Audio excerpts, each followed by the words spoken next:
Hey guys, Jeff here again, Blacky's Man Cave. Today what I want to talk to you guys about is how to crash a drone and how to repair it. Now I've had drones going back for years now, and to be honest with you, when I first started out, crash was the second thing I used to do besides flying, especially with the earlier drones. I've made a few drones early on when they first become available to DIY.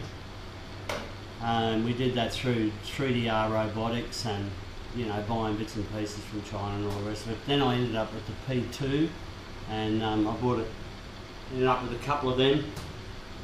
I only use them for fun now. I've basically taken the cameras off them and we just use them for fun. I'll actually put a video up later of me fighting with the two of these with my son. And but we used to crash these all the time. I don't know, most of you guys probably have only started buying drones since the BLACKY'S come out, and a lot of these newer drones are very hard to crash unless you do something stupid. But because one of the main reasons you'd crash these is you'd come down too quick, and it would get come down too fast. It would get in its own wash and start to cavitate, and then when you put full power on, tried to take back off again, it would just drop and sink like a rock and smash into the ground. It's one of the reasons why I think they've always kept these legs here to protect the camera, because I don't think I've ever hurt a camera on one of these, but I don't know how many times I've smashed them up. I hit me roof here one afternoon and made a hell of a crash.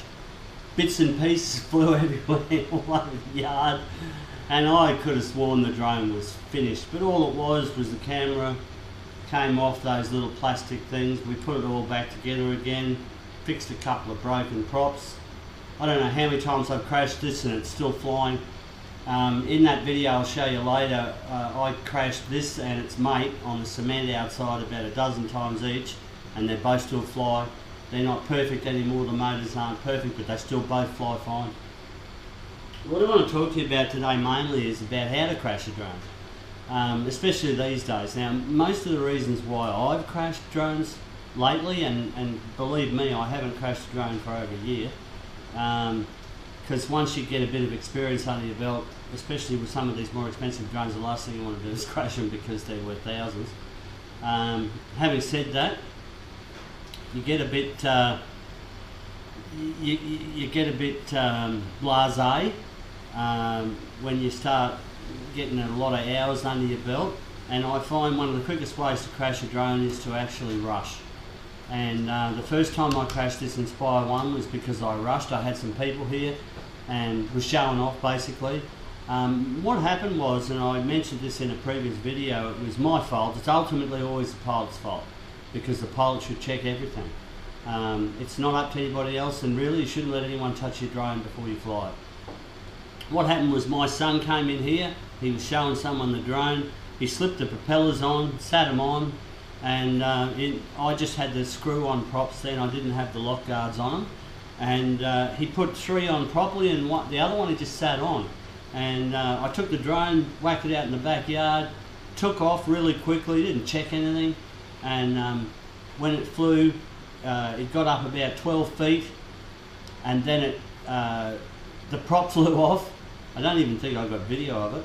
The prop flew off, and the drone came crashing down, hit a trampoline that I had out the back there, and actually broke one of the arms off. It broke it off here, and I just wanted to show you how I repaired that. The arm was actually hanging off. I didn't film how I repaired it, but I will show you how, the aftermath and how it was done. Basically, I've got epoxy resin here, and this is the hardener, and this is the Kevlar, or what do you want to call it, that I repaired the arm with. And I'll just give you a close-up of that. So this is the normal arm here, and this is the repaired one here.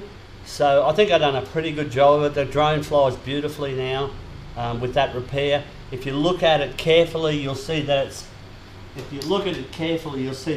tiny bit out of whack, but to be honest with you. It flies just as well as it ever did. And that was the first time I crashed it. Now the second time I crashed it, again, my fault, rushing. And you know, I don't do it anymore. I don't rush. I do a checklist before I fly. I check the props, I check the camera, I check the battery, I check that everything's turned on properly. But in this instance, what happened was that because I've got this modification done on the controller here, I forgot to turn on the amplifier. And I think that made a problem with it linking properly, and I flew it above my shed here, and as I got above the awning out the front there, it lost signal because it didn't have the amps running, and the drone just sat there for a minute, and then all of a sudden it wanted to land, but it was half on the roof of the shed and half off, and it came down, it got caught in the gutter, and it started fighting on the side of the gutter. So it's sitting there coming down like that, it's hanging off like that, and then it flipped upside down, dropped about 15 feet to the ground, and slammed into the top of the drone here and smashed the battery. It also broke a motor. One of the motors was actually squashed and wouldn't work. So I had to do a major repair. I'll see how I go if I add some of that in. I filmed that repair job, but I had to actually take the whole arm off. I don't know which one it was. One of these motors. Yeah, I must have done a pretty good job of it because I can't see which one I did. But just so that you know, if you ever have to replace a motor, they're not that dear. I think it cost me about $30 for the motor. I thought that'd be a lot more than that. Fairly reasonably big job to replace it, because you actually have to take the whole arm apart. Yeah, it was this one here that, strangely enough, it looks like it was the same arm.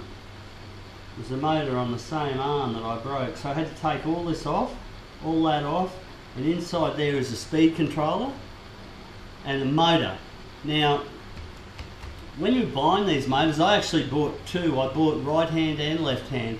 A lot of people don't realise, they think it's the direction of the prop that decides that R and L on the motor, but it's not.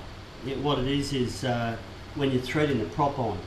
So it's either a right hand thread on or left hand thread on. So I just made sure, and I got both of them, and that way I've always got a spare motor if I ever need it.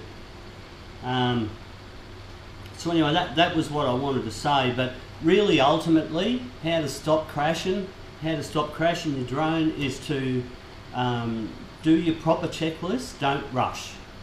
Don't ever rush, because rushing makes you forget things, and you know, I don't have a written checklist, but like I said, I've been flying for as long as they've been out, 5 or 6 years, and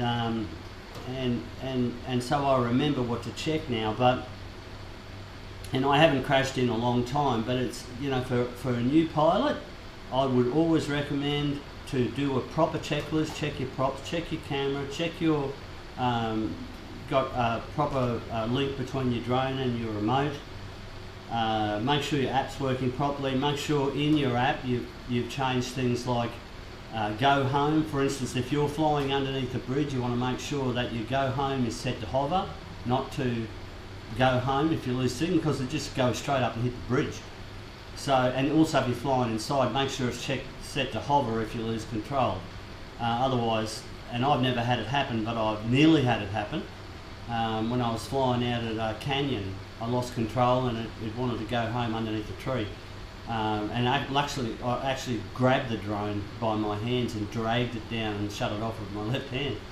But I saved the drone, and that was the little Mavic Pro that did that. But yeah, little things like that. Make sure your go home height is set right. If you've got big buildings around you, and make sure it's not 30 metres. It want it to be above your buildings when it's coming home. Things like that.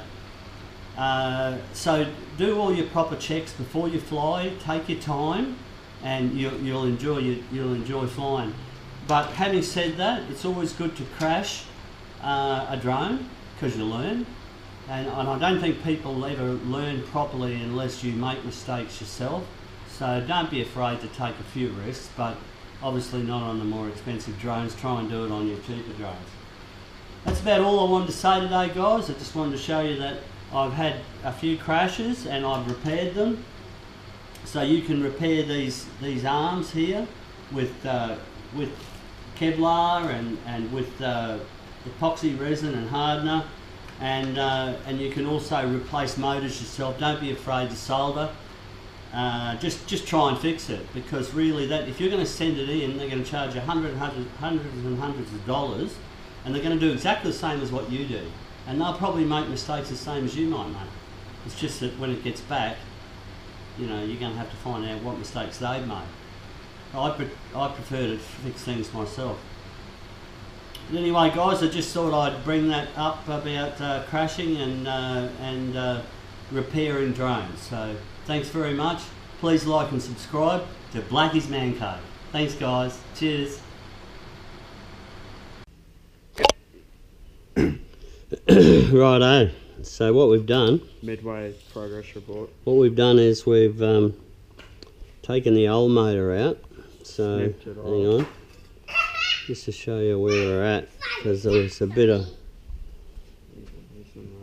There was a bit of mucking around, because that aerial wire is so jammed in there, you just can't, no movement at all. You won't be able to see it, but it's deep down there and it's not so much. we had to cut the wires off here right at the motor, so that we had enough room to solder the wires directly onto the, because I didn't want to actually solder straight onto the ESC. Mainly because we wouldn't be able to get it out anyway. Well, yeah, I couldn't be able to get it out without busting the aerial wire, which I really didn't want to do. Anyway, that's jammed to the max, so now that's done. So what we're going to do now is I'm going to switch this off in a second. We're going to seal all those wires, and then we're going to start packing it back together again. So I'll just cut it off now.